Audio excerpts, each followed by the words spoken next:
I thank the member for Flynn. The question is the bill be now read a second time, and I call the member for Moreton.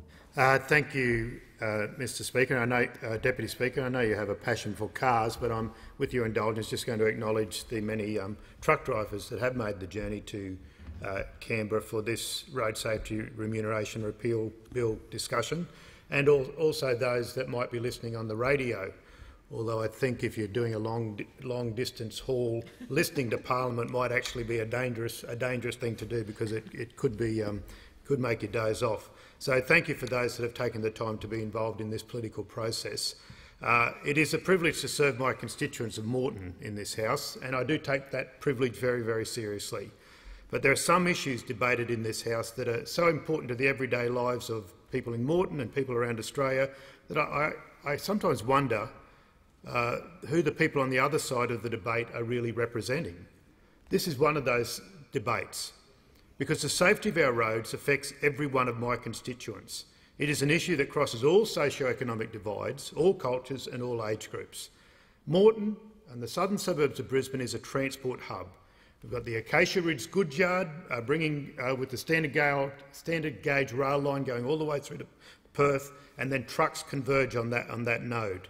We've also got at Tennyson the goods yard there, which is the beginning of the train line transporting goods all the way up to Cairns, all the way north.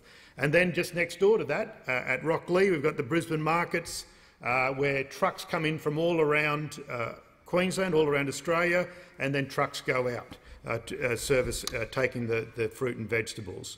I've got 18,000 businesses in my electorate, many of them connected with trucking businesses and or the transportation involving trucks. And even transport businesses like mini movers are actually based in my electorate of Moreton. I know that Australia, as the stickers say, Australia relies on trucks. It's interesting that Australia, similar landmass size to the United States, yet only about a half or a third of our goods are actually carried by rail, which is not a topic for this debate, but it is important to note. I grew up in a small country town out in Western Queensland. We used to say it was the biggest town in Australia not on the train line. In fact, St George was serviced by the train line at Thallon or Dirranbandi. But we know that I grew up across the road from a trucking business. I've had trucks in my life for many, many years.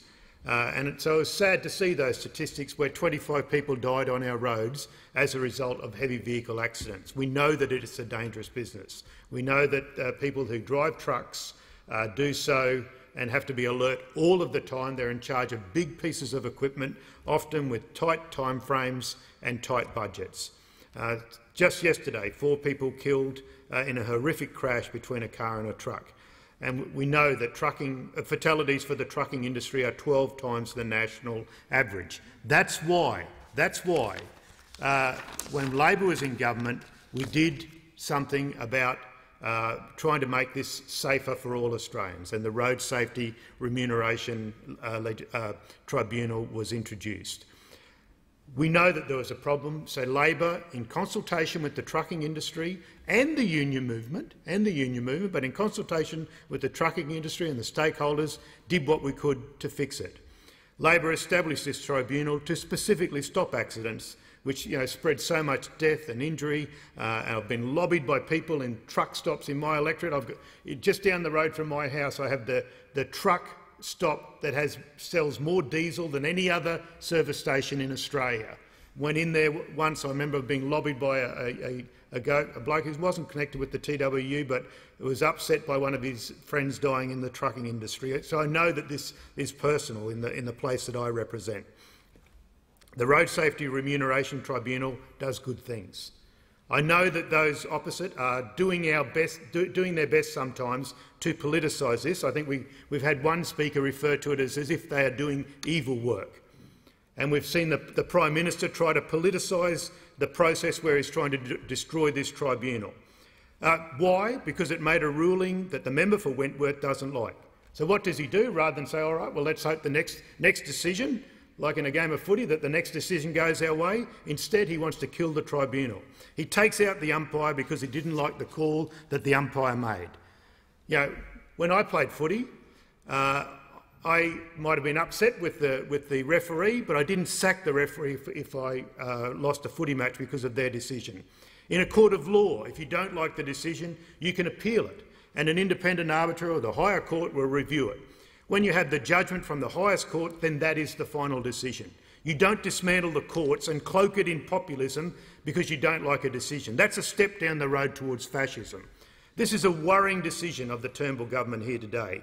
It does not bode well for future determinations of other bodies working underneath the Turnbull reign. There are many determinations that we could expect from other bodies, independent bodies, which may not accord with the ideals of this Liberal National Party government. One that springs to mind might be a decision to increase the minimum wage. We could easily see how this government, the Turnbull government, might have an opposition to that determination. Or what about a decision of the Fair Work Commission on penalty rates? We know how this government abhors penalty rates. We've seen so many speeches against them. Penalty rates being paid to low workers who give up their weekends to work. What decisions would be safe if the government is prepared to just trash the body making it when it does not agree with the decision? You know, when we have some toff from Point Piper with his money parked in the Caymans attacking a minimum wage increase for truck drivers, it doesn't pass the pub test. At the pubs in my electorate where the truck drivers go to have a drink, an appropriate drink obviously. This particular decision of the Road Safety Remuneration Tribunal is very important to all of us. It will make our roads safer. There is an enormous body of empirical evidence, not political evidence, empirical evidence that links pay rates and safety on our roads, the roads that I drive on, the roads that the people in Moreton drive on. PwC, in their 2016 report, recognises that the road safety remuneration orders will result in a 10% to 18% reduction in the number of crashes. That's good for business. That's good for lives, but it's also good for the nation. And PwC, not exactly a radical left-wing entity, I would stress. An academic paper in 2006, based on a survey of 300 long-haul truck drivers, found that owner-drivers and drivers working for smaller firms reported more injuries than those employed by larger firms. This same paper, academic paper, found that owner-drivers had a slightly higher crash rate. This bill, brought on urgently by the Turnbull government, is nonsensical. I guess there aren't a lot of long-haul truck drivers living in Point Piper who had a chance to lobby their local member. Not only is this a reckless and dangerous decision by the member for Wentworth, it flies in the face of what he said just a week ago. Just last week, the Prime Minister said that he would abolish the Road Safety Remuneration Tribunal if he was re-elected. A week later, we're debating a bill to abolish. No mention of this in his letter to the Governor-General in terms of proroguing the Parliament. No mention at all. We shouldn't be surprised that the member for Wentworth's position has changed. This Prime Minister changes his position almost on a daily basis. He stands for nothing but political expediency. We thought that captain's calls were a thing of the past with the member for Warringah, but they're continuing in this divided government. To quote one of my favourite, to put in a quote from my favourite political show, Veep, this is a government of continuity with no change. The Deputy Prime Minister Joyce said in 2012 about the introduction of the Road Safety Remuneration Tribunal, and I quote, "Without labouring the point, we are not emphatically opposed to this. We oppose it, we are not going to town on it. We understand and have strong sympathies with owner-drivers. We understand the complexities and the discrepancies and the corruptions and the mechanisms by which they should be paid a fair rate for what they do." End quote from Barnaby Joyce. He also said in his speech today, rather bizarrely I thought, that he said that owner-drivers treat their trucks better than those employed by trucking companies. I mean, I don't know where he got that information from. Maybe it's because this is a guy, when he was given a taxpayer-funded $80,000 Land Cruiser, drove it into the water and wrecked it. Maybe that was his basis for that statement, but it was a bizarre statement. I think he should apologise to employee truck drivers. Senator Williams, actually one of those opposite who was a truck driver, a former truck driver, said in his speech on the introduction of the Road Safety Remuneration Tribunal, and I quote, "I back up what my leader, Senator Joyce, said. We are not overly concerned about this legislation. Even though we are not voting for it, it is one of the things I'm certainly not going to die in a ditch over." Let us talk about road safety. We are talking about safe rates. We are talking about what truckies are paid. especially the contractors when they unload at Coles and Woolworths. I do not have a problem with what you are proposing." End quote from one of the few people opposite who actually knows how to drive a truck. Also, the former LNP member for Hinkler, also a National Party member, Paul Neville, very well loved by both sides of the chamber.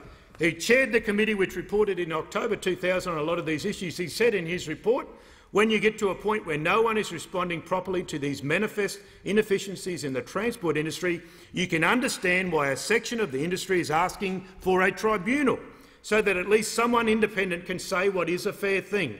There seem to be a lot of prospective and hopeful attitudes put forward, but they do not improve the lot of the young guy behind the wheel of a truck." End quote from Paul Neville, who actually did the inquiry. Peter Bijani from the Transport Workers Union in Queensland said today, when my office spoke to him, that the Road Safety Remuneration Tribunal has already made a difference to the safety on our roads. I contrast this with the contribution by the member for Hughes, who said that the tribunal does evil work. Evil work. Let's look at some of the things that they've done. The 2014 order implemented 3 important rulings: a mandatory drug and alcohol testing policy. How can that be evil work? How can that be a bad thing? Number 2, all drivers trained in workplace health and safety. Number 3, all drivers must have a safe driving plan before embarking on a trip. How can this be bad? The orders from this tribunal, the independent watchdog, have more substance than a desperate, whimsical captain's pick. The full bench of the tribunal in its recent decision said, and I quote, "The making of the 2016 RSRO has followed an extensive process that has been outlined in this decision. The decision to make this 2016 RSRO and the terms set out in it has been based upon comprehensive consultations, research, evidence, submissions, comments and hearings, not just plucked out of the air. After a proper process of consultation, research, consideration of evidence, submissions and hearings, the tribunal has come up with an order." With the polls collapsing around him, the member for Wentworth decided to make a politically motivated captain's call to try to ram this surprise legislation through. Good government consults with the affected parties, the employers, the workers, the unions, the owner-operators. That is the opposite of what the member for Wentworth has done. We were told more than a year ago that good government starts today. Remember that? Well, we're still waiting.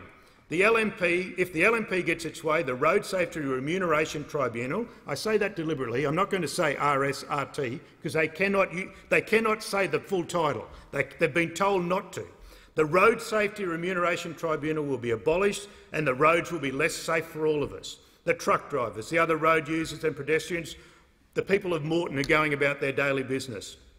The government might be happy with compromising on road safety to save a buck, but Labor believes that safety on our roads is paramount.